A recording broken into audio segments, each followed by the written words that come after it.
Greetings, and welcome. We have a few things to cover here today. Some interesting news about RFK Jr., more ballot access. Oof, good ballot access. Always a good deal. Always a good time with the RFK Jr. But before we get into that, I did want to just play a few, maybe one or two of the new RFK Jr. video clips that are out there. But there's some great news. We're getting a lot of great news here. So let me go ahead and find this most recent one. Oh, this is pretty long. Oh no, that's not the one I'm looking for. Here we go. All right. Let me share this. This just came out about 4 hours ago. So this is really good. Panic has set in across the country as Democrats are shocked by a startling revelation following Thursday night's debate. Joe Biden is not fit for candidacy. Let me start that at high quality. So good, you gotta see it twice. Panic has set in across the country as Democrats are shocked by a startling revelation following Thursday night's debate. Joe Biden is not fit for candidacy. DNC donors and lobbyists have called for him to step aside. The party is furiously planning as to who they will anoint before the August 7th deadline. Meanwhile, reports coming from Camp David say that Jill and Hunter Biden are adamantly convincing the president to remain in the race. All right, look, regardless of how this plays out, it's hard to not describe this as a complete disaster for Democrats all across the country who, despite now knowing the true state of their candidate, will go to any lengths in order to keep Donald Trump out of office. Sources are saying Democrats are starting to rally around who they believe might be their only legitimate chance of beating Donald Trump. Kennedy, He's RFK, a lifelong baby. Democrat. He has a proven track record of decades-long service to this country. Yes. We finally found a candidate who can unite the country. He knows how to work across the aisle. He knows how to weed out corruption. There he is. He says he knows how to deal with Ukraine on day one of his presidency. He's strong on inflation. He's strong on affordable housing.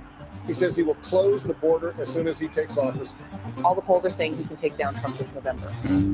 Ladies and gentlemen, Robert F. Kennedy Jr. Oof, that was good. That just came out. Let me ask you this about Big Pharma. Just pause that a little bit. That just came out here 4 hours ago, and there it is. This is the candidate the Democrats should have ran with from the very start. And of course, it's not the one they wanted. Now they see the real race is between Kennedy and Trump. And this is crazy. These talking heads. I mean, these are some of the talking heads, some of the same talking heads we've seen over and over talk about Kennedy and he's eating a dog or he's got a worm in the brain and this and all. Just nonsense, focusing on the wrong issues, on the wrong thing. That was a great video clip there, done by the Kennedy team, by Team Kennedy 2024. But this is the race the people want. The people want to see RFK Jr. versus Donald J. Trump. That is the real ticket. So we'll see what we get. I don't believe it's going to happen. I really do not believe Biden is dropping out. I don't believe there's nothing the Democrat Party can do, really. There really isn't.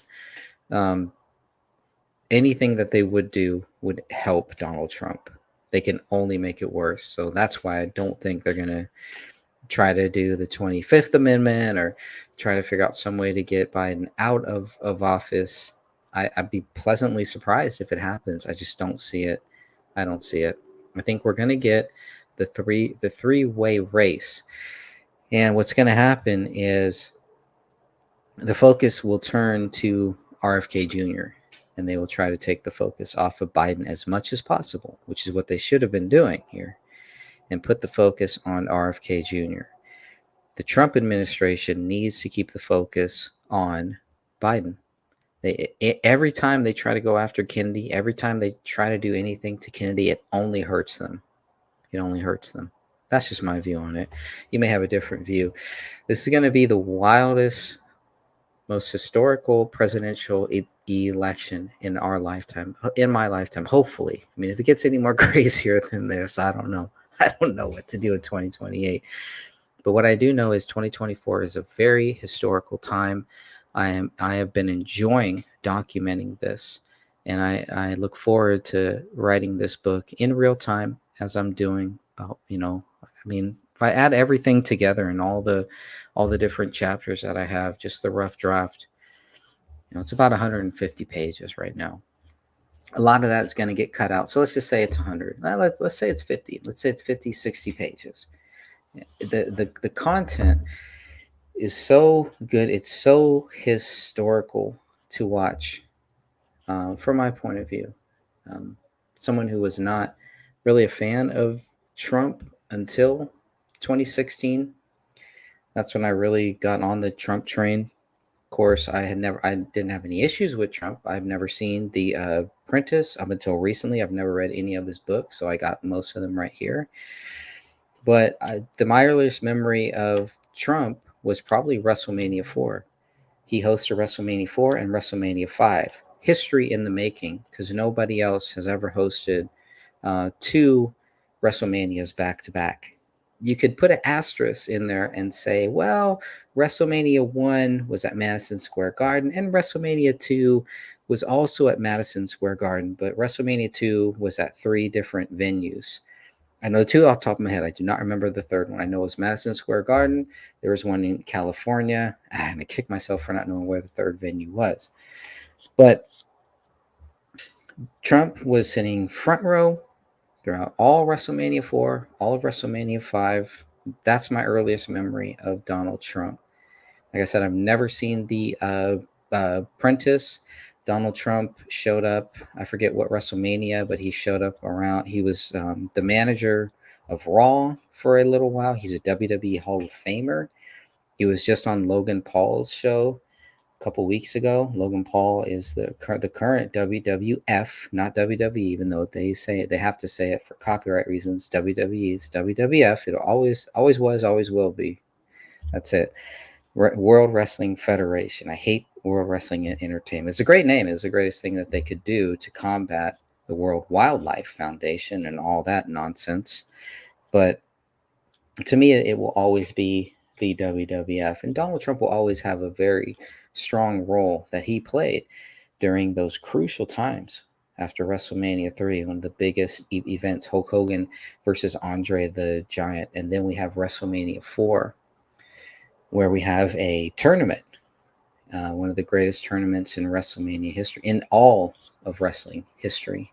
And then after that, WrestleMania 5, Hulk Hogan versus the Macho Man, Randy Savage.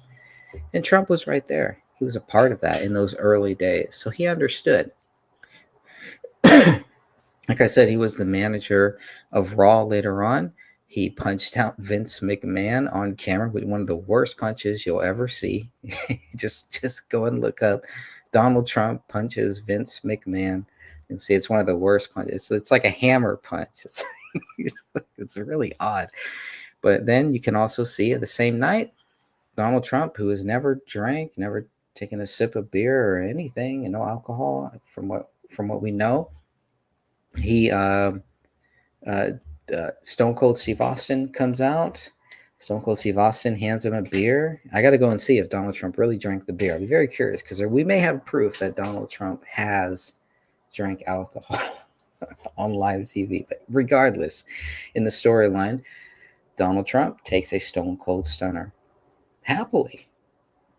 It's just great. So anyways, I got nothing bad to say about Donald Trump. I had nothing bad to say about him then. Then he ran for president, and looking at who he was running against, and when you saw the front runner was Jeb Bush, and on the other side it was Hillary Clinton, Trump was the Kennedy of 2016. Before there was an RFK Jr. in 2016, it was Donald J. Trump in 2016. Now we have something very similar. Now it's like, oh, okay, Trump is the established Republican, even though that's complete nonsense. Trump is not an established republic. He's not a part of the two-party system either. And that's why his own party, a lot of people with his own party hates him. That's why there's a civil war within his party. And we're going to see something similar. And I thought we would see something similar a lot quicker in the Democrat Party, where they would all get behind RFK Jr. That didn't happen, to the point where RFK Jr. left the party that he has a strong relationship to. And it's really sad the way that his family, some of his family, maybe a few of his family, and the Democrat Party treated him for leaving. And you could see even the polls, you could see like he was polling at 20, 25, double digits consistently. Then when he ran as a third party candidate, all of a sudden Kennedy is allegedly polling at single digits, low digits, 2%, 5%. That's nonsense. And this is another reason why the polls don't mean anything.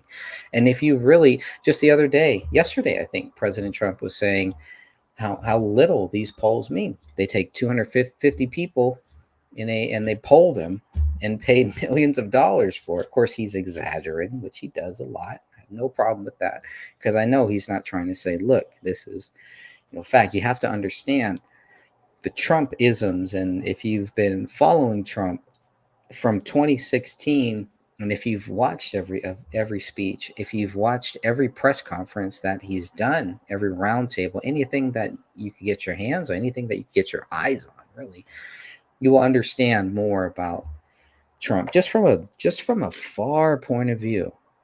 The people who know him, the people who work with him, his friends, family, all that, they know him closer. But just even from this view that I'm seeing here, from hundreds and thousands of miles away, whatever it is, you can still see some very positive things about Donald J. Trump. That's why I voted for him in 2016. And that's why I voted for him in 2020. And that's why I will vote for him in 2024.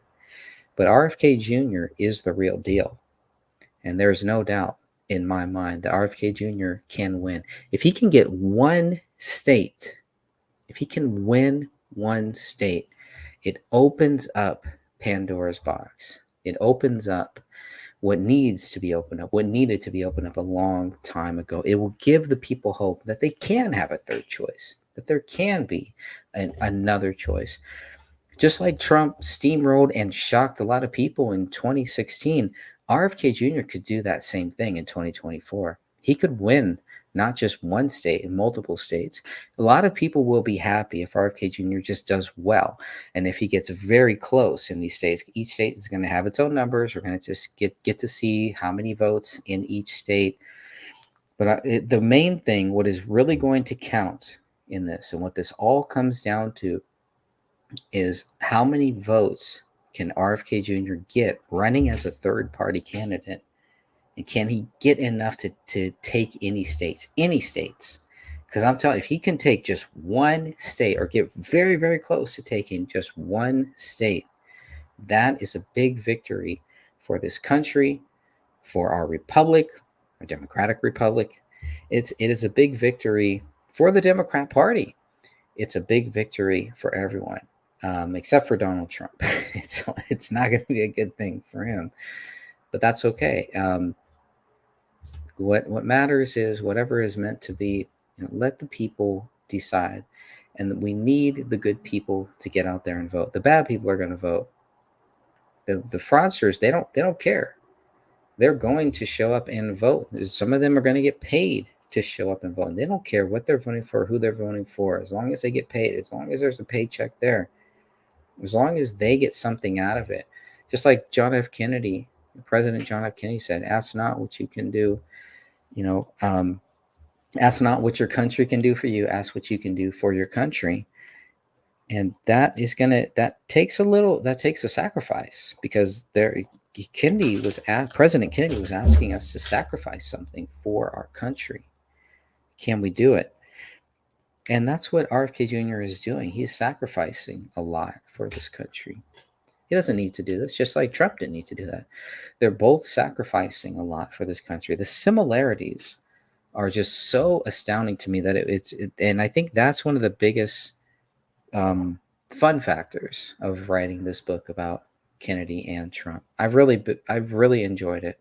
It's really been an enjoyable experience, and I never thought this would happen with politics. But here we have the two front runners who are not politicians. They're just not.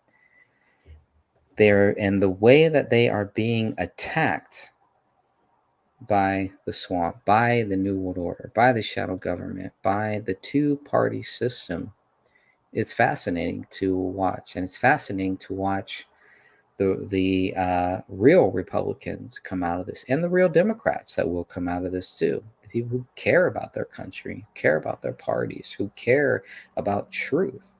And may the best man win. And that's what I hope that we are going to see here, because we are just, what does Kennedy say? We are just 120 days, I believe. And let me pull this up. I believe that's what it is. It's probably on his website too, but I'm just going to, since I have it right here, 120 days.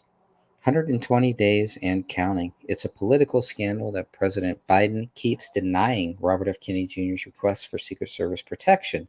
This is appalling, especially when you look at the Secret Service protection for presidential candidates that was expanded after the assassination of Bobby's father, RFK. Every time our application for Secret Service protection has been denied, apologists for the Department of Homeland Security said it was because protection isn't guaranteed until 120 days. That actually isn't true. Many candidates got it a year or more in advance. Anyway, the election is now less than 120 days away. Still no Secret Service. What's the excuse? It is clear President Biden is forcing us to spend money protecting our candidate and not on national grassroots advertising or voter outreach. It won't work. It won't work. Our supporter base keeps coming through to keep our campaign alive and thriving. And there it is. So if you are not subscribed to get the updates on Kennedy, you probably have not heard that. I'm sure it'll show up on his website at some point, but we're 120 days in, and he has still not gotten the Secret Service protection that he should get. I mean, this is just nuts. This is crazy. So enough on that. I have a whole chapter on that. Just kind of documents this, and I've been working on this book of how to structure it, and most of it is just going to be kind of a straightforward through of a relationship between Kennedy and Trump leading up to the presidential election. But then you have to surface it off. You have to break it up into then chapters of what do they say about the border? What do they say about this topic? What do they say about abortion? Which I think is a very serious thing. And I do want to play President Trump being asked about that specific thing, where President Trump actually gives an answer, a political answer that maybe some Christians don't want to hear, like me, and disagree with.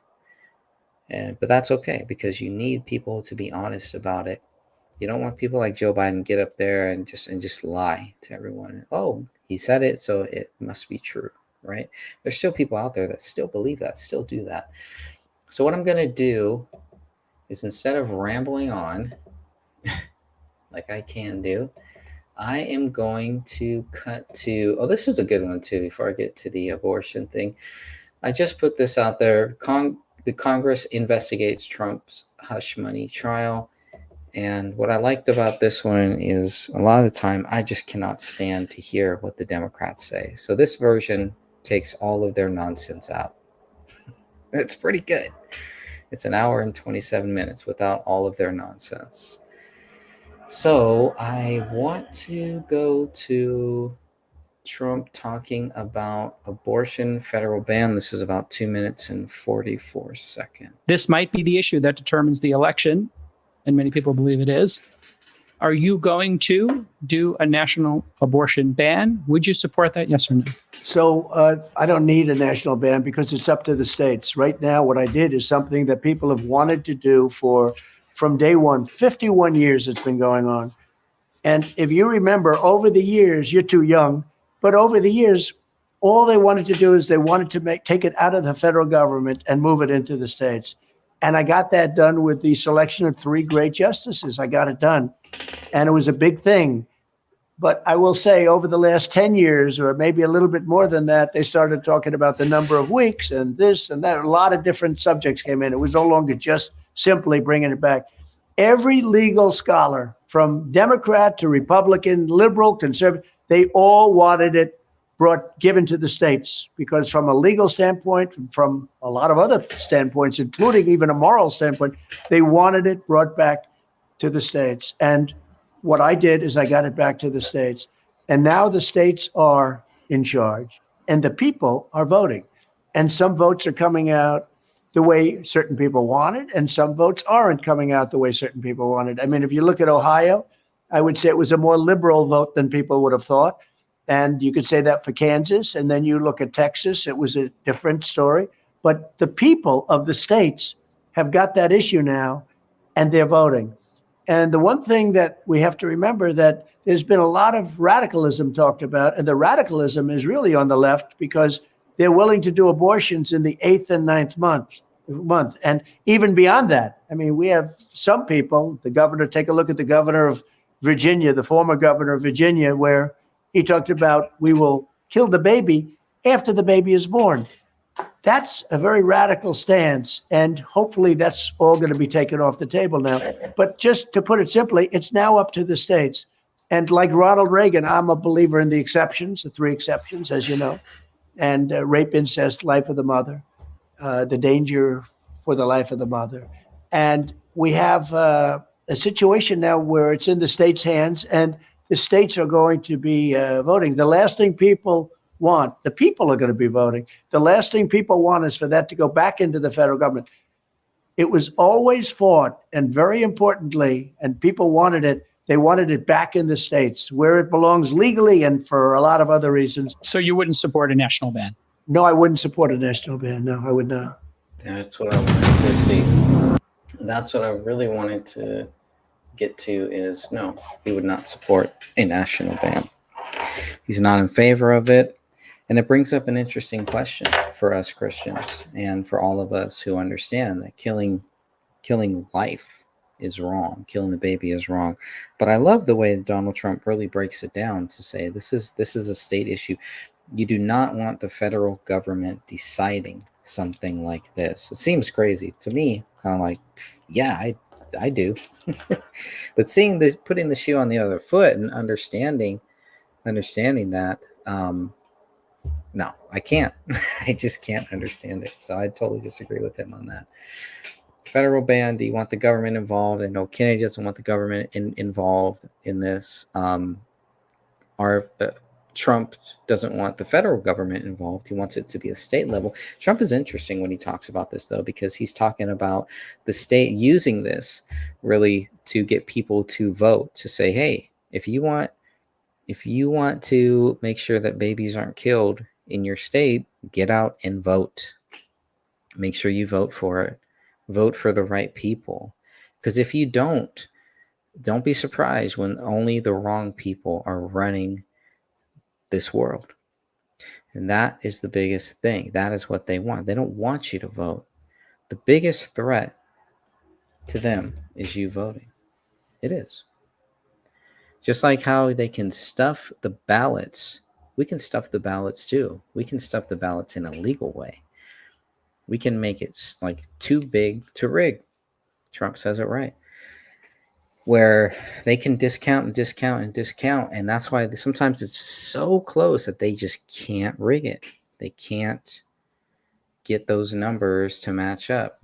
2020 was just crazy because it just seemed like they went overboard, way overboard. In Georgia, in Pennsylvania, I think it was 4 different states, Arizona. It's like 4 or 6 states that they just went overboard. Georgia was definitely one of the big ones. That's why it was so close. And it was like, okay, Trump got the most votes of any sitting president ever, but they're telling us that he did not win. They're saying Joe Biden got even more. And Joe Biden had 4 years to prove that that was true, that there was really no basis, no claim to this voter fraud thing. And look at what happened. The decline just from 2020. to 2022, 2023 with Joe Biden. But he was forced. He was forced to put up or shut up, and he had a hard time speaking. At that debate, it changed the whole course. And you can see just in that video that Kennedy put up, the Democrats are going after him, and they're just like, you know, it was a lot easier for the Biden thugs, the Biden gang, the Biden crew to get away with it. It's not going to be so easy now. And it's not going to be, I told you so, or I was right, you were wrong. What it really should be is what is right and what is wrong. Who is the best person to run for the Democrat Party? You had him. His name was RFK Jr. They had him. And they could not keep him. They didn't know what to do with RFK Jr. All they had to do was just let him be. And just like Biden, all Biden had to do was just everything Trump did. He could have rode Trump's coattails. But nope. Had to make things worse on purpose. Accident, happy ending, whatever you want to call it. We have seen some very strange things, and we're going to see some more. We're going to see a lot more strange things happening during this 2024 election season. So let me cut to some other things. Okay, so that was... Oh, let's go to the reparations. I think the reparations is the one next, because there was a short reparations video that did come out that Kennedy put out. But he put out a second one here. This one's about 3 minutes, 30 seconds. I haven't seen this one, so I'm curious to see what it is. How do you feel about reparations for African Americans? I think there's a strong moral case for reparations for Black Americans. I don't tell people that I'm going to do that because for two reasons. One is the reparations for systemic racism since the Civil War are now clearly illegal under the Harvard decision that was written by John Roberts and by judges that Trump appointed. So it's now off the table. You could do legally, it would probably pass constitutional muster to do reparations if you could directly trace your ancestry to slavery. And that would pass constitutional muster, but then you would have to get Congress to appropriate the money, and that will never happen. So I don't tell people I'm going to do things that I know I can't do or I believe I can't do. I tell people I'm going to do things that I know I can do. And if you look at my program for restoring Black communities, the education system, but also getting capital into Black neighborhoods, to making sure that there's only 25 Black banks left in this country. What? Yep, 25 Black banks. There was hundreds of them. And they're all underfunded because the Fed does not give them money.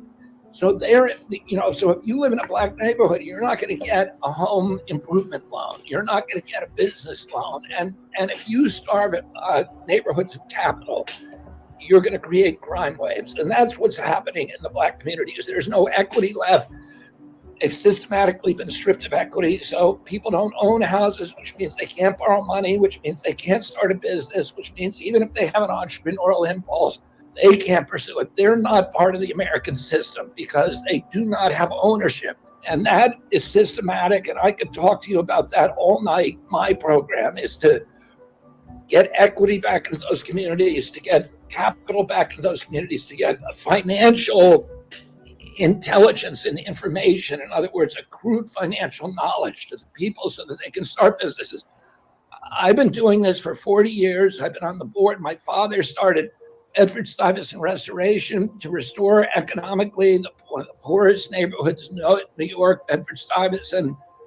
When he died, I took his place on the board, and it is a model community development corporation. We have brought all of the stores that were boarded up in that community. You had to go 75 blocks to go shopping at a grocery store. Now we brought grocery stores to that community. The commerce in that community is exploding off the streets.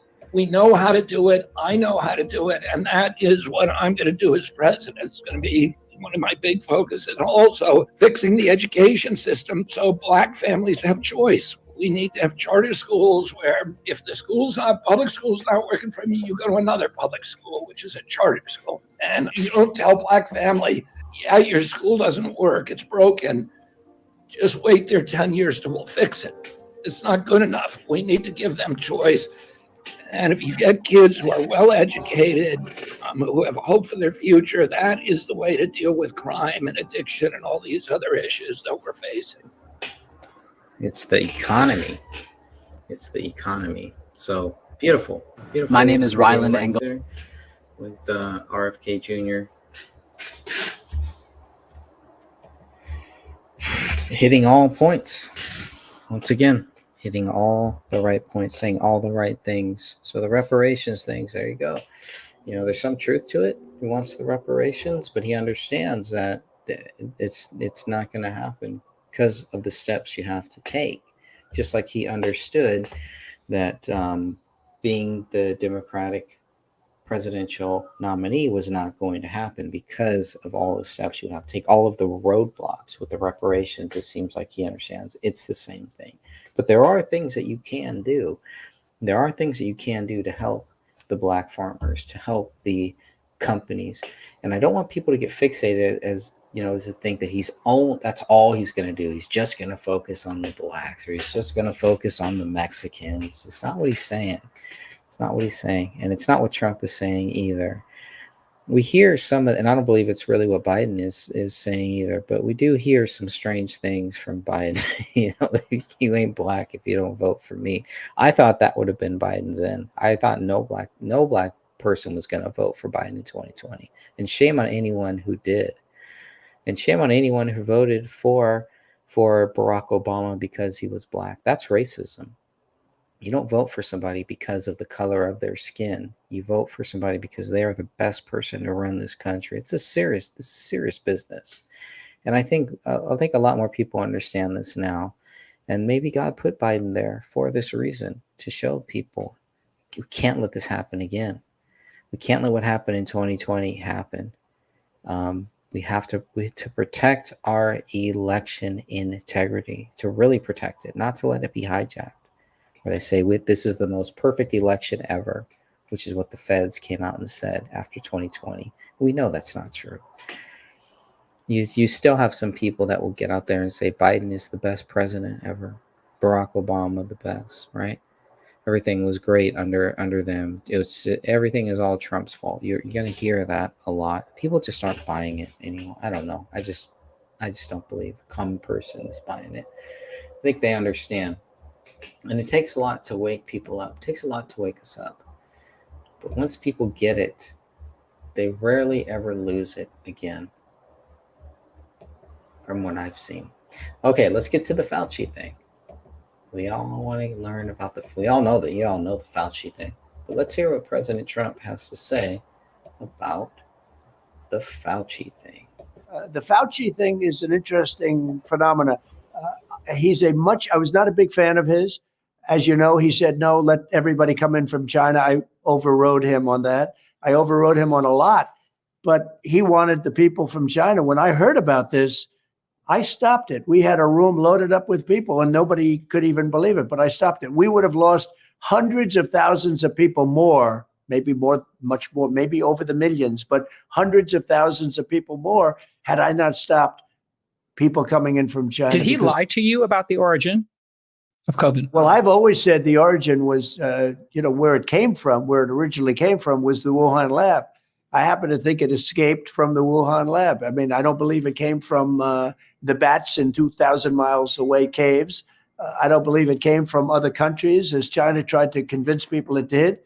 I thought it should have been called the China virus because it was a very much more accurate term than COVID. Nobody knows what COVID even means. Why is it COVID? But no, I was always. But did Fauci lie to you, I guess, is what the American people want to know. Did Fauci lie to you? And if he did, should he be prosecuted? I don't think you have to understand, Fauci was a much bigger factor in the Biden administration than he was in the Trump administration. I didn't rely on him that much because I didn't trust him. I would say got along with him, fine, not really, but I didn't trust him. And again, I was the one that stopped the money going to China. I didn't like it. I didn't stop it because of COVID. I didn't stop it because of anything other than why are we paying money to China? It was strange. They should pay us money. We shouldn't pay them money. And one of the things I can tell you, the World Health Organization, so we pay them almost $500 million and China pays them $39 million. And so I got out of the World Health Organization. They did absolutely nothing. They called it totally wrong. I got out. They called me and they said, we'll do anything to keep you in, anything. I said, well, why are they paying 39 million? We're paying almost 500 million. And they said, well, we'll work out a deal where you can pay much less. I said, well, now you're starting to talk. But even that, it was very popular when I got out. It was politically, it would have been very hard to go back in. People were thrilled that I got out. I could have made a deal to go in for 39 million. They offered me a deal to go in for 39 million. And I actually turned it down. I said, it should be if you look at, we're at 350 million and they're at 1.4 billion people, right? So it should have been 25% or less than that. But I didn't want to quibble. But I could have gone back in immediately for $39 million as opposed to 500. Then a horrible, horrible election, which helped destroy our country, took place in 2020. And they went back in and they're paying more than $500 million. And they knew I could have made a deal. Now, it's a lot of money, not when you talk about the world, but it's still a lot of money. But it shows you the stupidity of the whole thing. They could have made a deal for 39 million. Instead, they're paying much more than they paid even before. And that's the way the mindset of our country is. And here's the big part. China totally controls the WHO. China totally controls them. We have very little control over them. And now they want to give control over our whole country to them, which would be a terrible mistake. Fauci brings up sort of the kind of deep state personality that you talked about in 2016 that's kind of like riddled all over the government. How much progress do you think you made, and what do you want to do if you become president in November? And do you have goals around the deep state this time around? And what are they? Well, I have a lot of things. I mean, I did a lot of things in the FBI. I fired a lot of their top people, including Comey, who's terrible at what he did, a terrible person and terrible at what he did. I fired McCabe, and, I don't have to go through Lisa and Strzok and all of the lovers. And I fired a whole group of people. I got rid of them. And so many of the agents are so incredible in the FBI down below, but we got rid of a lot. You take a look at the World Health again. We got out of the World Health. We got out of this is a similar thing that, this is really similar to your answer, but we got out of the World Health Organization, which was a tremendous thing. We got rid of the Paris Accord. The Paris Accord was a disaster for us. We were going to pay $1 trillion and other countries were paying nothing. Russia was paying nothing. China was paying nothing. It didn't even kick in for China until 2030, whereas with us, it kicked in immediately. So I got rid of the Paris Accord. I did a lot of things having to do with not only people, but tremendous amounts of money, because the Paris Accord was so unfair. And I said, when I do this, people are not going to like it, but I have to do it because it's right. People loved it. The public understood it. They loved it. And now they've gone back into the Paris Accord at the same terms and even worse than the terms I got out. It's really a shame. It's so many things. It's so sad to see so many things. I mean, the WHO, the Paris Accord, you take a look at these things, they could have gone back. If they wanted to go back, if they had it, they could have gone back for a fraction of what they were doing. And they're very unfair to the United States. We're like a lapdog for every other country. I'm sorry. I have to ask one question, sir. This is a good one, actually. But before I get to that, I just want to play one little more. Kind of relates to this, throwing money at COVID. We have tremendous growth potential, and we have tremendous numbers of dollars that can be saved through efficiency. The way we're spending money, hundreds of billions of dollars, what Biden did with the trillions of dollars that he borrowed for COVID. Now, I had a different situation. We were getting ready to start paying off debt. We were getting ready to make a lot. We had the greatest economy in history. I had to throw a lot of money at COVID in order that we didn't end up in a 1929 type depression, which we could still end up in now because of what they've done. But I threw a lot of money in, and we ended up not in a depression. And then we ended up with a very strong, I ended up with a higher stock market than it was just previous to COVID coming in, which was pretty much of a miracle, according to most.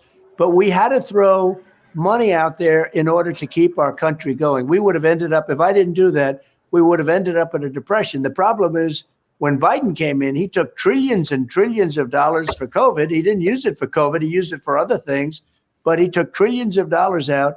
And that caused a lot of the inflation. His energy policies caused inflation, and his spending, the unbelievable spending that they did caused inflation, tremendous inflation. And it's going to have an impact for a long time to come. Okay, Very you could interesting. Okay. constitutionally. So let me stop right there.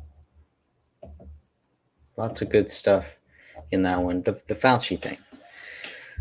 Going back a little bit to the Fauci thing. So the Fauci thing, the question was, did Fauci lie to you?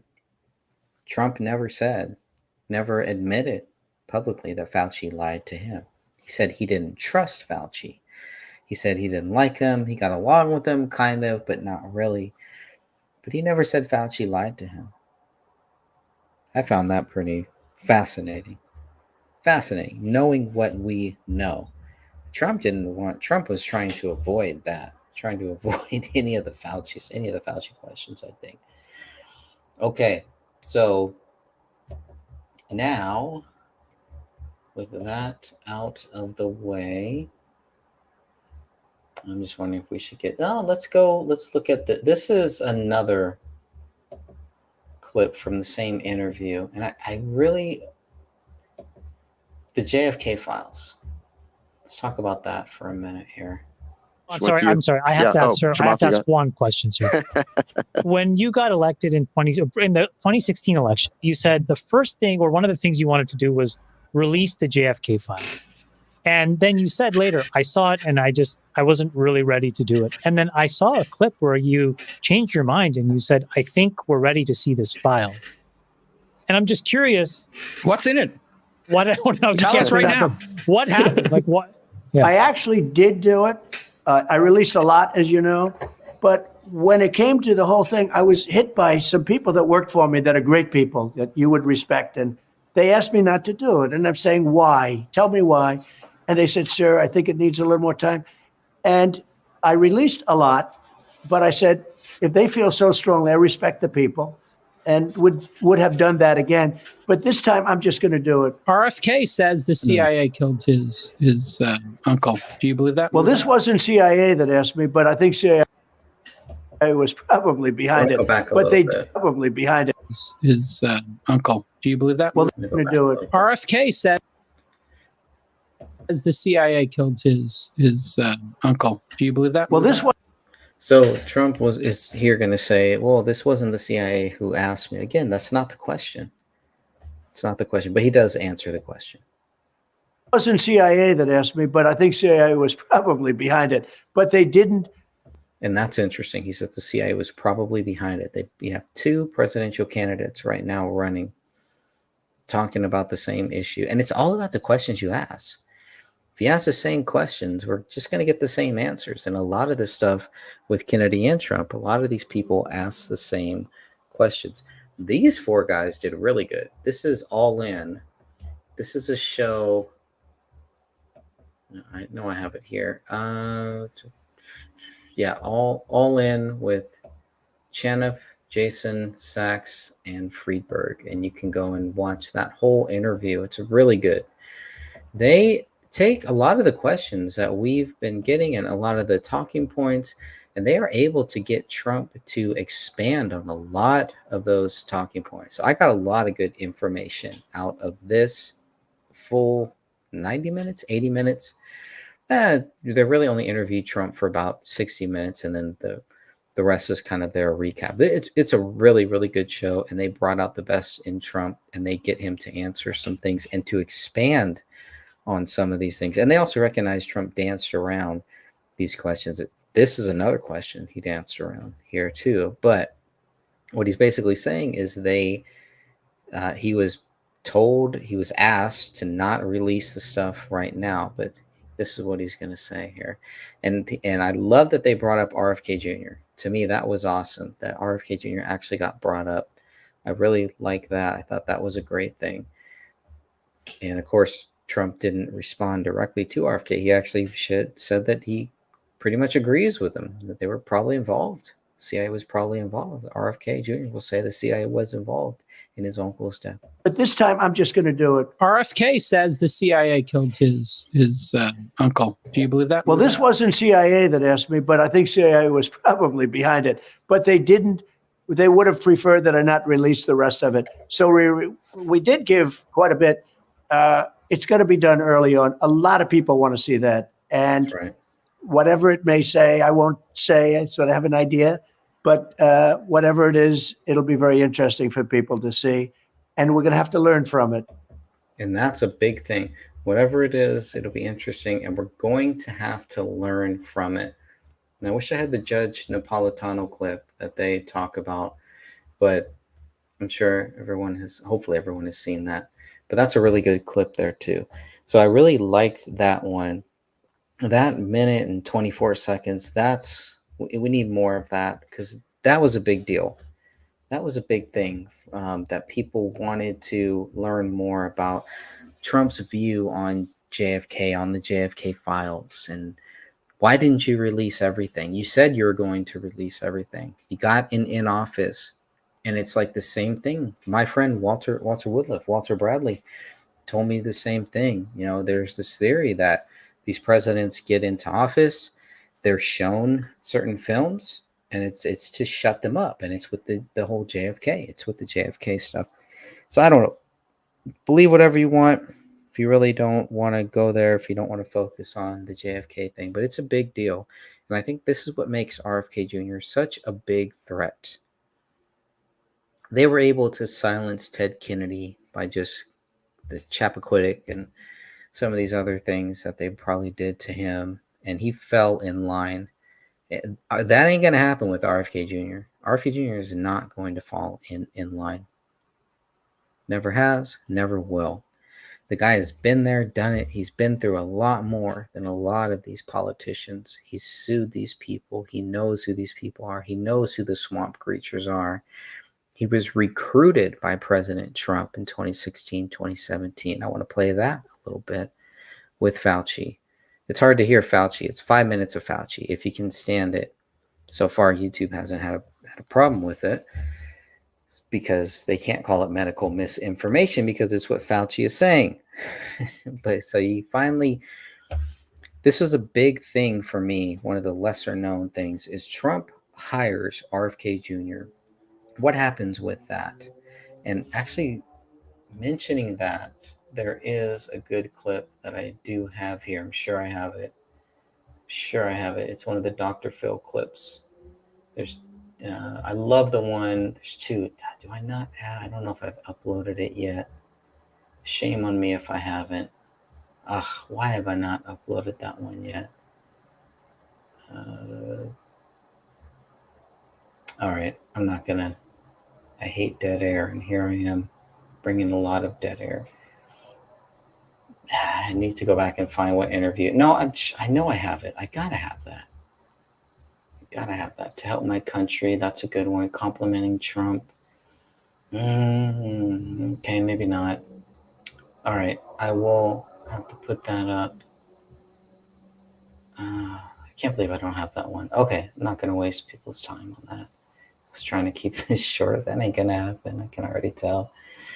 To help my country. This is a good one here. Let's hear. I'm going to cut back. This is about 5 minutes. This is a good one. Great question. This is it. And this guy is awesome too, by the way.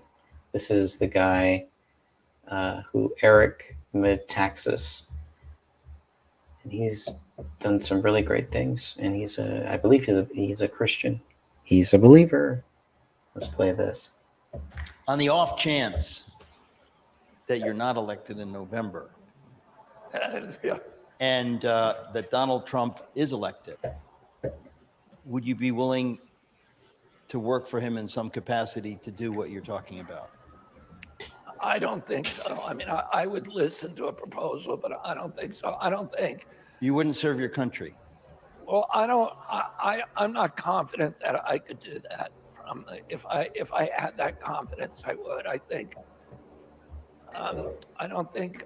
Anyway, What you've been talking about. I mean, the backstory, because we don't have the time, but we're talking about America.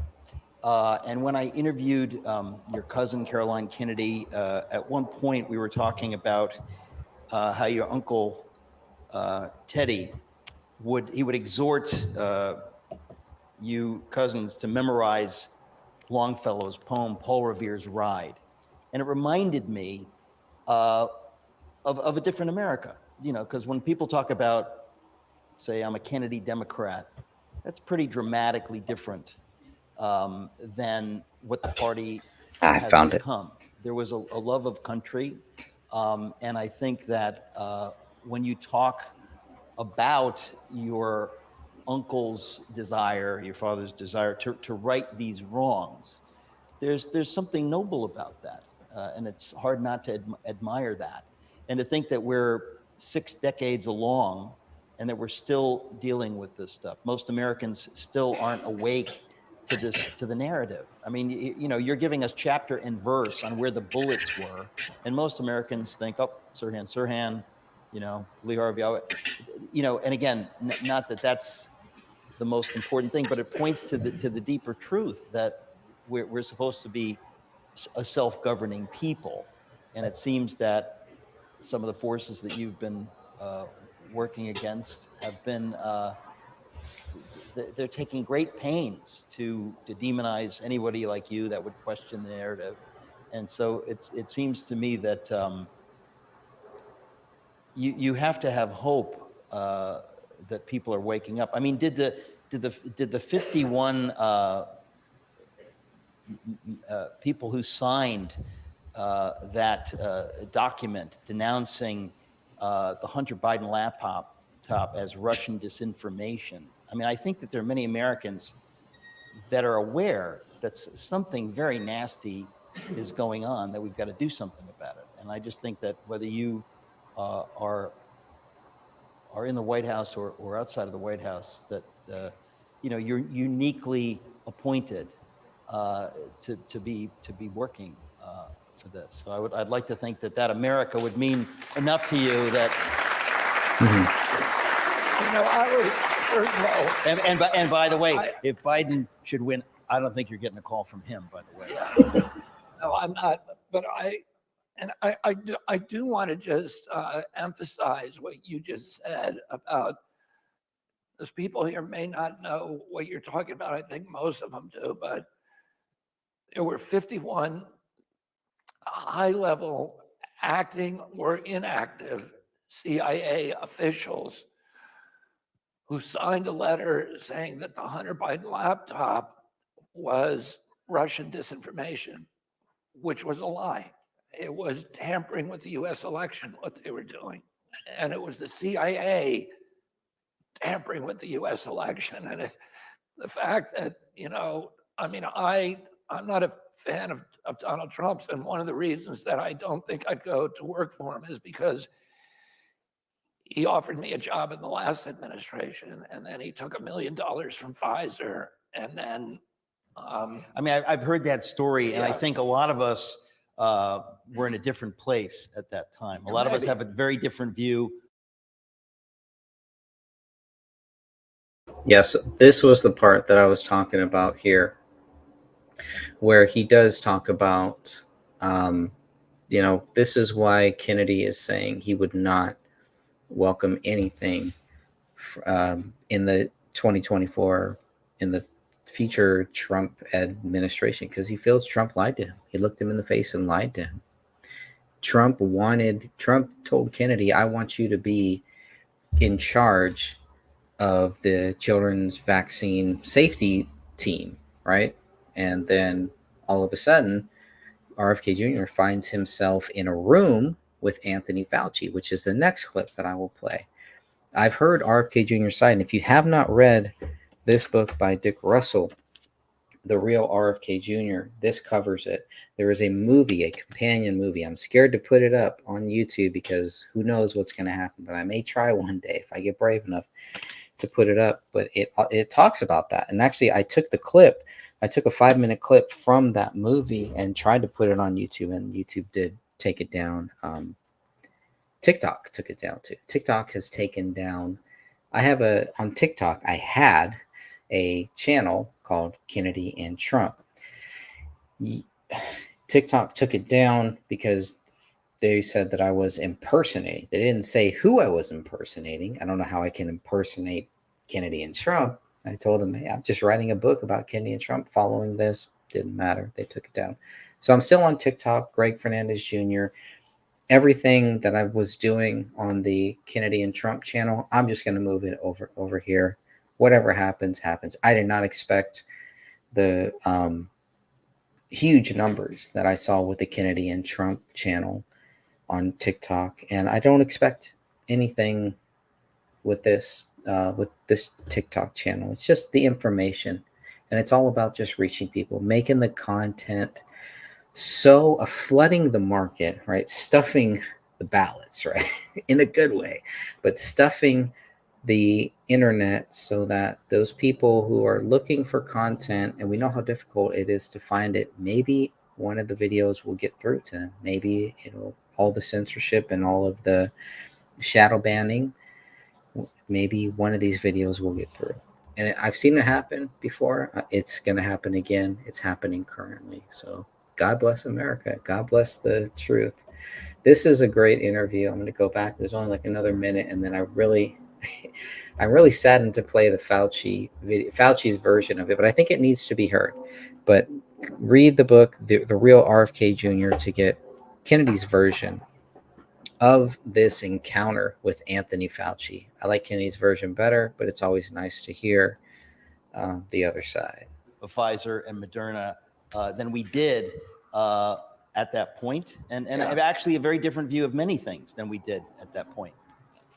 When somebody looks you in the eye and tells you, I want you to do this, and then he's talking about Trump. It was a big cost for me to go announce that I'm joining the Trump administration. This is a big thing. There's still feels like there's some hurt feelings here. This is one of the least talked about things with both Kennedy and Trump. That Kennedy was technically working for the Trump administration very early on. And the flack that Kennedy got from his family, that's actually probably another video I'll play. It's some more of the Kennedy family stuff, because that's fascinating to me, how the family kind of, and it's really not the whole Kennedy family that turned on RFK Jr. It is a very small portion. And it's the same shills. It's the same low-life Kennedys, or the low-level Kennedys that have just been there, that are almost Kennedy in name only at this point, who have sold out their uncle, sold out their father for whatever reason, right? Whatever reason it is. But it's just so crazy to see the Kennedys not getting behind RFK Jr. in this special time here. And after this debate, if they are still going to think Biden is the best choice and we need to get Biden back in office, I mean, that is just going to be the final nail in the coffin for these people. It's the Kennedy revolution within their own family. And like Kennedy says, they were brought up to do this. They were brought up to debate, but there's no debate. There's no debate. You're not going to find the other Kennedy family members coming out there and debating RFK Jr. on these topics. That would be a debate I'd like to see, but will they do that? No, they don't have the facts. They don't have the knowledge. They don't have the brain power to bring something to the table to debate RFK Jr. Just like how Biden didn't have anything to bring to the table to combat Donald Trump. Kennedy's family, or his siblings, I guess, because that's what they say. Oh, his siblings go after him and all this, oh, whatever. Anyways, before I get to that, because I got a lot to say on that, we got a whole video and a whole section of the book on these family members who are supporting Joe Biden over RFK Jr. Screw them. An enormous cost. Let me go And back a little then bit. somebody looks you in the eye. This is where it starts, right? Many things than we did at that point. When somebody looks you in the eye and tells you, I want you to do this, and then, you know, it was a big cost for me to go announce that I'm joining the Trump administration, an enormous cost. And then, you know, and then nothing is there. And then nothing makes is there. you. This is another thing. He's not giving us the details of what really happened. He's trying to be nice to Trump. He really is, because he could really go after Trump right here. And he does a little bit with the Fauci thing and the COVID thing and the lockdowns, and that's where he really focuses on. But he could really do some damage and hammer Trump here, and he doesn't. He holds back, and I like that about him. Class act. Let me go back just a little bit. An enormous cost. And then, you know, and then nothing is there. Nothing is there. It makes you less willing to, you know, then entrust to trust that person again. So, you know, like I said, I would Lost listen to a trust in proposal. Trump. My objective is to help my country. So it's good that he says that he would listen to a proposal with Trump, but his objective is to help his country, but he can't trust Trump, and he has good reason. He has good reason to not trust him, and that's something they are going to have to work out. I think they can, but only time will tell, and only God knows for sure. Next is not going to be some of the other stuff I've been playing, but that was the interview that I was looking for, because I just named it weird. It's just part of the problem with YouTube, is I'm not gonna name any of these videos for clickbait or anything like that. I'm just gonna name them what I want to name them. So what else? Oh, all right. Yeah, we got to go to this. We have to go and talk a little bit about when Fauci met Kennedy. This is a 5-minute clip. This is heartbreaking. This is no good can come for this, but this is something I hope everyone has heard, or the story people need to know when it relates to Kennedy and Fauci. And this is documented very well in the film, The Real RFK Jr., and it's documented very well in the book, The Real RFK Jr. by Dick Russell, one of the greatest writers. It's fine. I haven't had any indication in my mind that he's slipping. You dealt with another person who he thinks is Biden a is fine. candidate for president in this race, and that's Robert F. Kennedy Jr., who has been one of the leading advancers of conspiracy theories surrounding vaccines generally, vaccinations generally. And you had a meeting with him at the urging of the White House and the president's son-in-law, who called you and asked you to meet with Kennedy. Talk about that. Yeah, well, you know, as soon as Trump got elected, Bobby Kennedy Jr.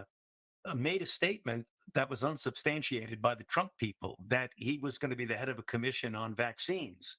And I think that was the first that the Trump people heard about it. So they wanted to figure out what to do. So Jared Kushner asked me and Francis Collins, who was the director of NIH, to sit down and listen to what Bobby Kennedy Jr. has to say. So we brought him and a team of people with him to the White House, and he came into the room and he had been saying things that we were all disagreeing with. I mean, they just had no basis on facts or reality, totally disproven. So he came in, and the first thing he said was, I never get a chance to fully explain, you know, what it is that I'm trying to say. So I'm going to make a presentation, and I don't want to be interrupted until the end, and then we'll talk about questions. So I said, well, that's not the rules that we do here, but okay, you know, we'll cut you some slack. So we got up, and the first slide I remember he showed is that it has been shown that vaccinations are responsible for the following diseases. And he gave every disease in the world: rheumatoid arthritis, schizophrenia, epilepsy, lupus. And famously autism. Yeah, autism. Well, autism was right on the top of it, but everything else.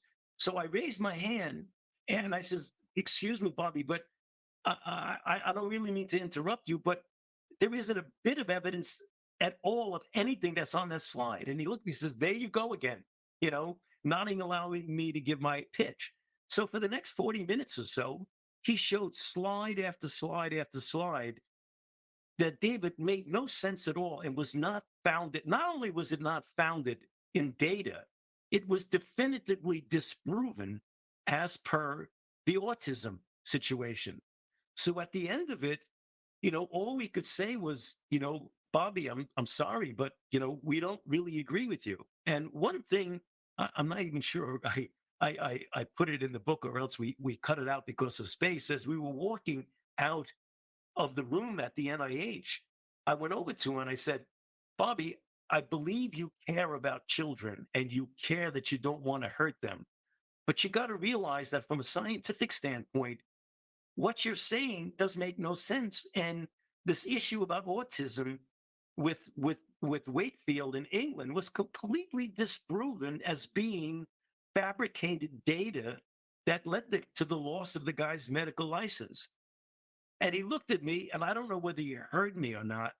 And then all of a sudden, fast forward, he writes a book, The Real Anthony Fauci, and talks about how I was responsible for killing so many people with vaccines. So, I don't know what's going on in his head, but it's not good. And A worm apparently was one of the things that going on in his head. He's steeped, David, in conspiracy theories. I mean, he's seething with conspiracy theories. Yeah, which, by the way, have a market today. This goes back to our previous discussion. Conspiracy theories, I've talked about this often.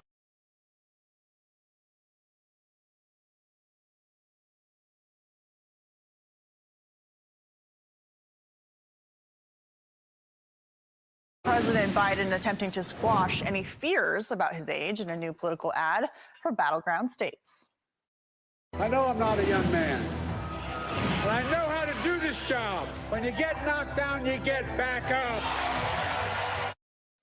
Senator Rand Paul has been sounding the alarm on the president's mental acuity for months, and he joins us now. Senator, good morning. Great to see you. So just Team Biden's trying to argue that the president is fit for the job, that he may be older, but what we saw last Thursday night was not normal. Definitely not. What was your take on watching the president, given your observations over the past couple of months? My concern is that weakness invites tragedy.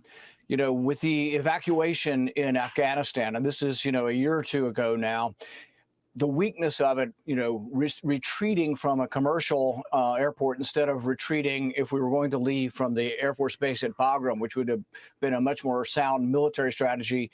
In that weakness, 13 soldiers died. But then the reaction also comes from a point of weakness and perhaps related to senility, is that he overreacts. And so he says, well, we must do something, and I must show that I'm not weak. And so there's an overreaction, and they killed an aid worker and several children with a drone because we must do something. The world thinks I'm weak. Americans think I'm weak. They think I'm ineffectual, so I have to do more. So really the problem with weakness often isn't inaction, it's overaction and response. But it also sends a signal to the world that America doesn't know what it's doing. Mm-hmm. And, we saw the warnings from Khomeini recently from the Ayatollah saying something's going to happen somewhere around the world at one of your bases. And I take that at face value, and I think we have to be prepared. But I think we have to be cognizant that weakness leads to overreaction, could lead to something much worse. Yeah, the country is facing big issues, big threats. The New York Times puts it this way. They said the image of the nation has become some combination of unhinged and doddering, especially striking at a time when the U.S. is supposed to be leading the fight against a rising alliance of autocracies that includes China, Russia, and Iran. Also, of course, Senator, over the weekend, the U.S. military was warned in Europe that a credible intel threat for a terrorist attack was in place over the next week or so. So while back home we're having this debate about Joe Biden's mental acuity and, trying to debunk these lies from the White House about whether he actually is having these problems or not, the rest of the world is watching, and the adversaries, as you say, are taking advantage of that weakness. Well, and I think that you can see in contrast Donald Trump. Donald Trump, probably like very few other leaders, projects strength. He sometimes is bombastic, but nobody believes that he will sit idly by. But interestingly, and I've been around him when we were attacked, we had a drone shot down by the Iranians, and around him were many other people like, we've got to do something. We must bomb Tehran. We must invade Iran. And his response was much more reasoned, but his response was also such that he cared about every soldier, and he knew for every reaction there'd be a reaction, and that he was concerned, how many Iranian soldiers will we kill? How many will they come back and kill? And it was a very thoughtful process, much more so than I think people give Donald Trump credit for. But I think by projecting strength, you're allowed to have a more measured response. If you project weakness, like Biden does, then you become hysterical that I must do something. I must do something. We must attack. We must invade, because otherwise I will look weak. Right. So I think if you can project strength like Donald Trump does, it may actually save us and prevent us from entering into war needlessly. Yeah, panic never gives us good results in terms of policy, whether it's domestic or foreign policy. Senator, you've been a supporter of President Trump. The RNC convention is in about 2 weeks' time in Milwaukee. Are you going to give him your full endorsement? You know, I have told them I'm persuadable, but I'm going to need a little bit more of a conversation. If they're willing to have the conversation, I'm open to the discussion. On what issue specifically? I want Fauci. Well, the debt. I mean, there was about $8 trillion worth of debt added under the Trump administration. There will be about $8 trillion added under the Biden administration. I'm a deficit hawk. I ran for Congress because we have so much debt added. And so we have to do a better job on draining the swamp. The FDA under Trump with Scott Gottlieb, he went right out the revolving door back over to Pfizer and then began suppressing speech on Twitter. So there are some things I would like help with the COVID investigation. And if Donald Trump is willing to say, when I am elected, I'm going to release all of the information for the presidency for my investigation, that would go a long way towards getting me. Okay, well, if you decide to do the endorsement, please come back and let us know. Senator Rand Paul, thanks for your time this morning. He ain't gonna do it. I'm Steve Doocy. I'm Brian Kilmeade. And I'm Ainsley Earhart. And click here to subscribe to the Fox News YouTube page to catch our hottest interviews and most compelling analysis. Yeah, no endorsement coming. Good luck with On that. the off. Good luck with that. Okay. Make sure I didn't miss anything before I move on. No, I think I got everything in the past I want to cover. All right, let's talk about some of the family issues. This is good.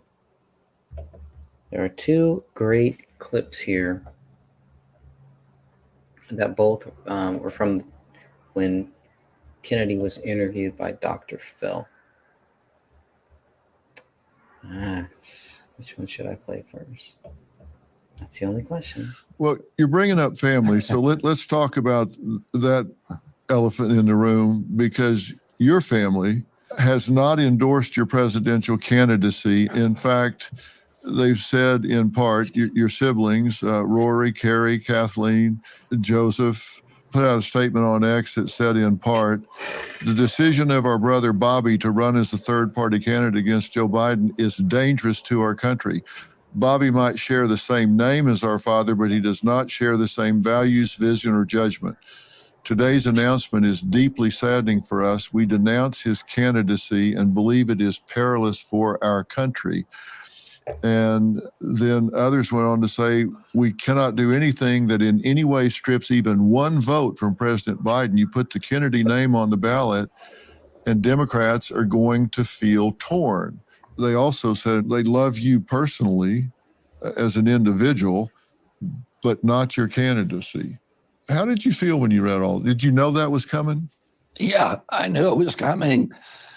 And, you know, I have a big family, Dr. Phil. I think there's something like 105 cousins, and a lot of them are supporting me. Several of them are working prominently in my campaign. My cousin Anthony Shriver, who is helping run my campaign in Florida, and he has a daughter who until recently wasn't the senior staff level of my campaign. But, you know, my family, listen, we were raised to differ with each other on issues. My father orchestrated debates between us every night at the dinner table, and they differ with me on a lot of issues. They differed with me on COVID, on the lockdowns, for example. They differ with me on the Ukraine war. And my family has a very close relationship with President Biden. So President Biden has a bust of my father behind him at the Oval Office. I've known President Biden for 40 years. It's not just a political friendship with my family. It's a personal friendship. They actually like him a lot, and they're very loyal to him. And 5 of them, including some of the ones that you mentioned, actually work for or with the administration. So I understand their distress, but I love my family. I feel loved by my family, and you know, I feel like I can argue with them in a way that is congenial, that is spirited, but at the same time, I'm able to love them. I wish that for the rest of the country too. I wish that we could have civil debate again without hating each other. I wonder if people think, I don't know Robert Kennedy Jr., but the people who do know him are saying really biting and critical things about him. They know him better than I do, so who am I to second guess them? They know him better. Was that their intent? Do they really intend to torpedo your campaign? Because as an outsider looking in, from a psychological standpoint, I think people would say, I'm going to substitute their judgment for mine because they know him better than I do. How do you keep people from substituting this judgment for their own? There's an entire national press out there that is very opposed to me. What I would say to people is just listen to what I'm saying rather than other people's characterizations of me. And that's the most I can do. I know that what I'm doing right now is what I'm supposed to be doing. So I feel comfortable in my soul with that decision. And I'm working as hard as I can to make sure that to save this country. But ultimately, it's in God's hands. I have to work as hard as I can. And the slings and arrows that I take from people outside are, need to be irrelevant to me.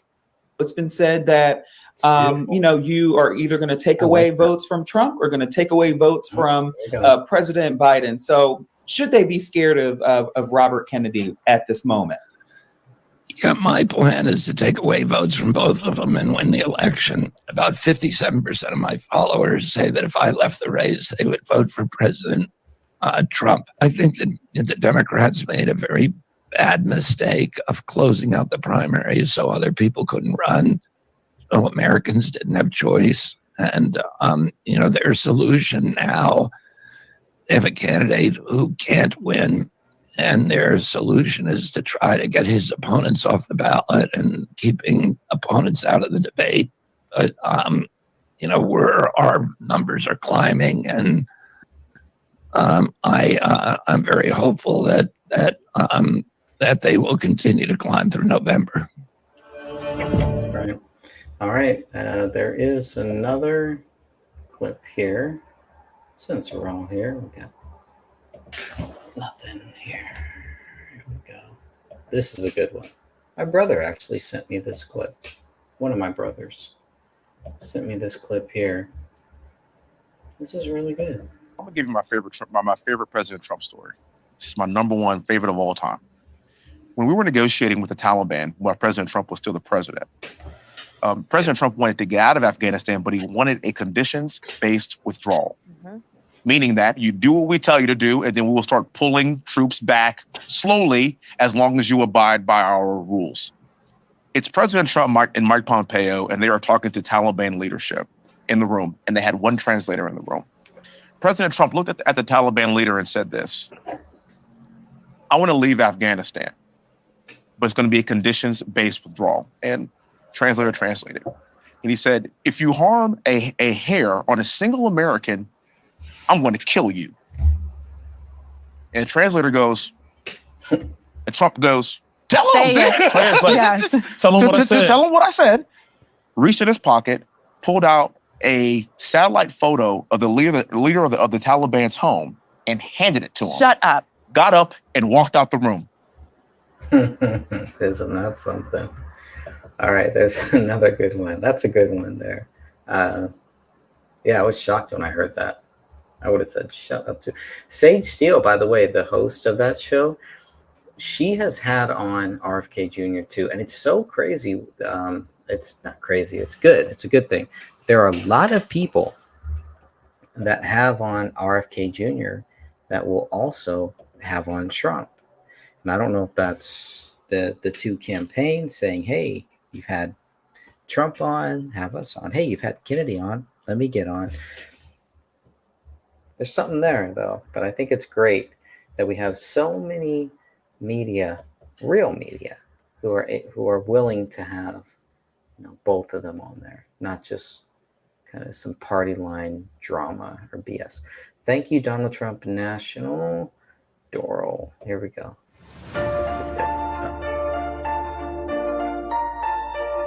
45, 47, 45 to 47. That's proper. The winner, 2016, 2020, 2024. There he is. Make America great again. And again, again. And again. And again. And again.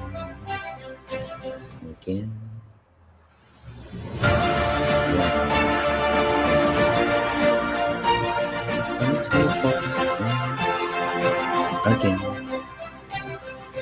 Gotta win. Win again. Win again. Win again. Win again. Oh, yes.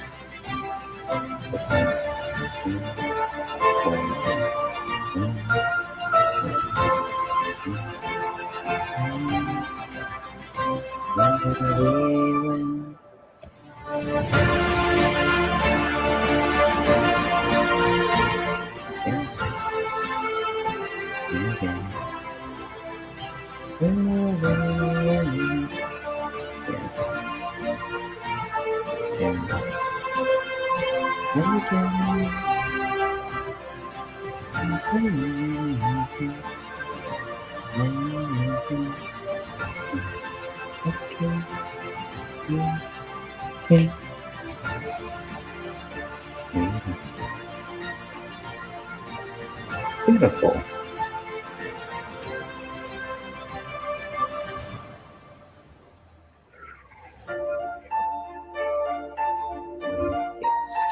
We're going to win again.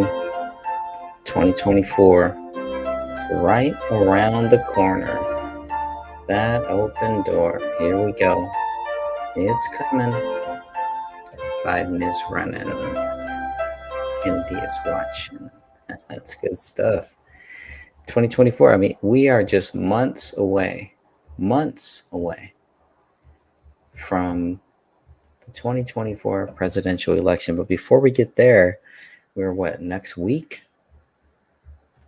President Trump at the RNC convention. When is the RNC convention? That's got to be coming up soon.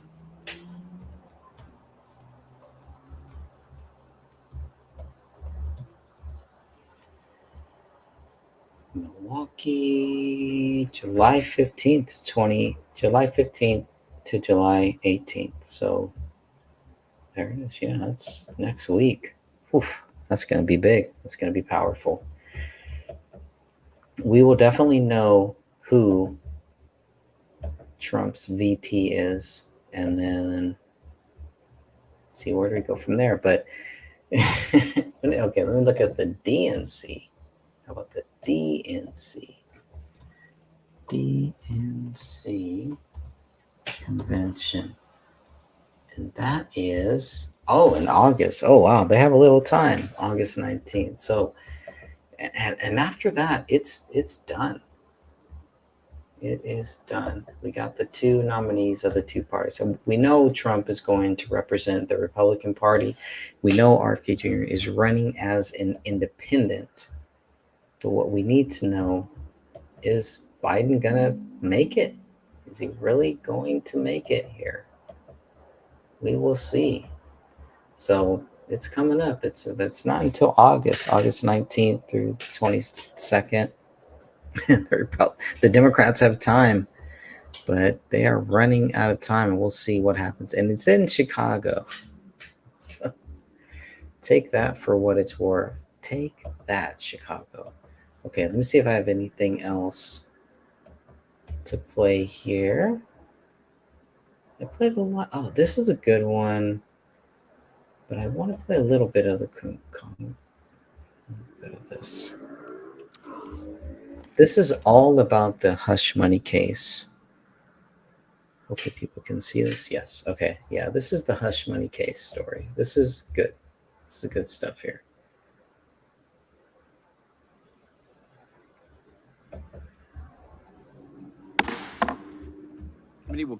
Subcommittee will come to order without objection. The chair is authorized to declare a recess at any time. We welcome everyone to today's hearing on the weaponization of the federal government. The chair now recognizes the gentleman from Ohio, Mr. Davidson, to lead us in the Pledge of Allegiance.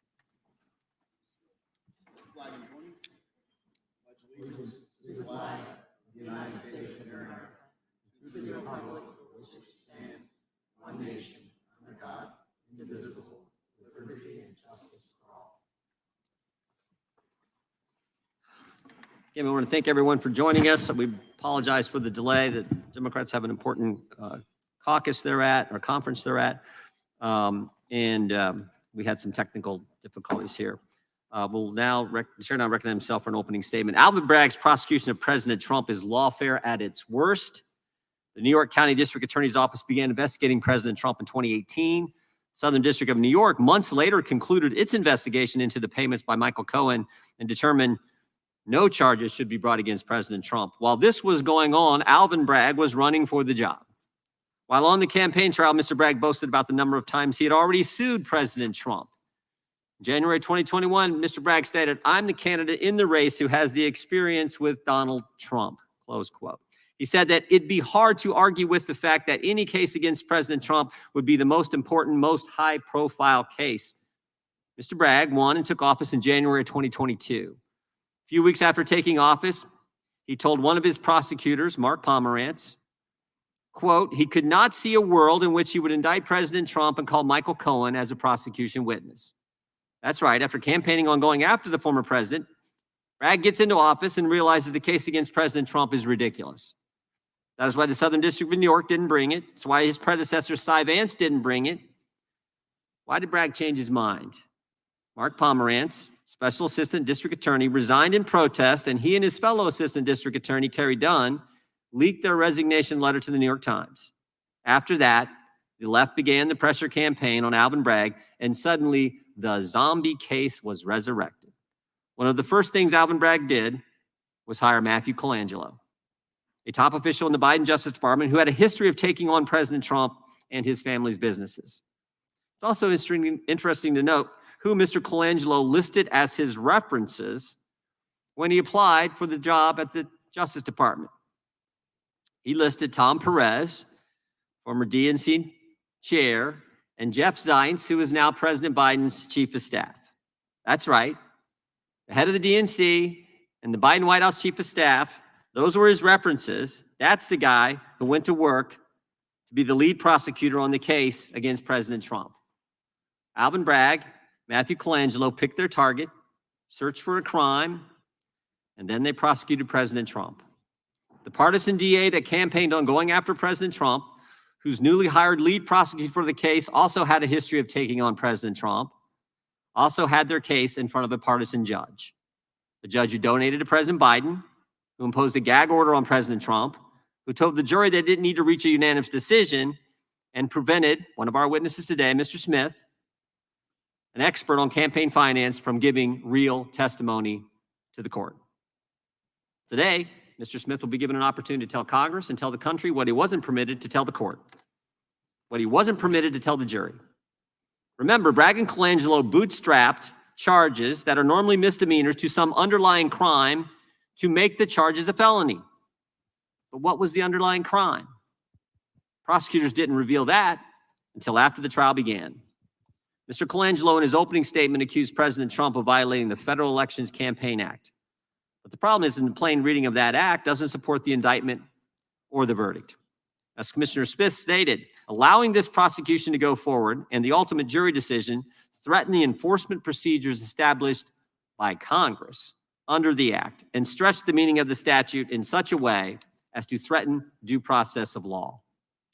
Although Judge Merchan wouldn't permit the leading expert on campaign finance to provide this testimony, he did let someone else speak in the court on this issue and others, Michael Cohen.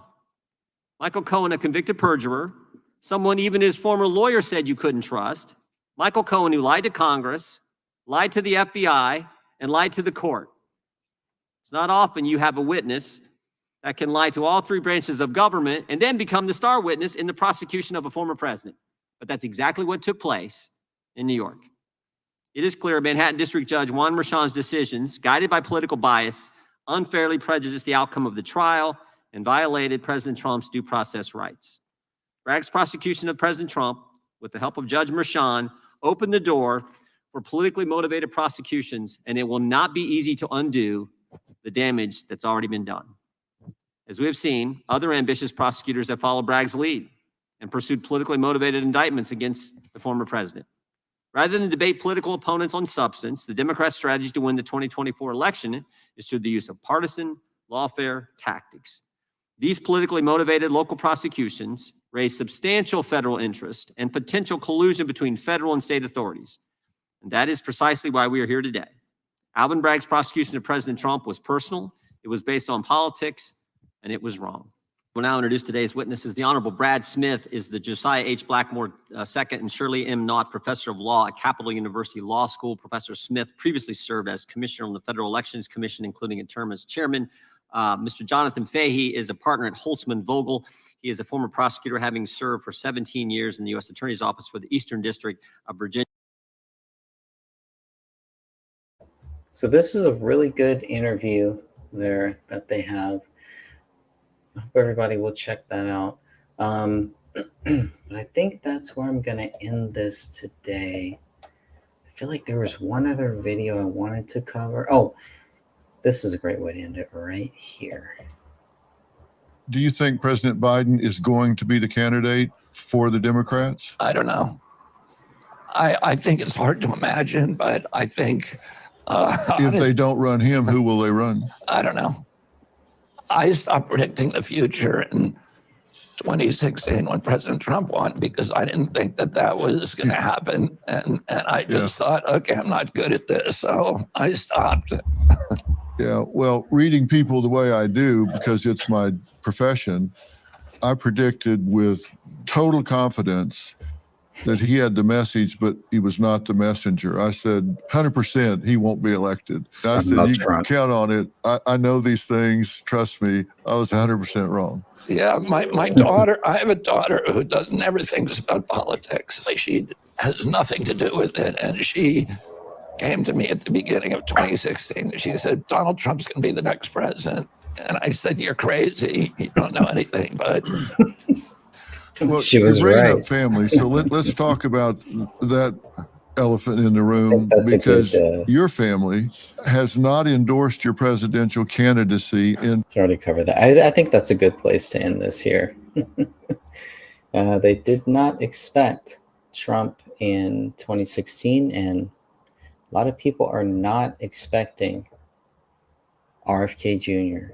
to win or to even do anything substantial in 2024. He's going to. It's going to happen. God bless.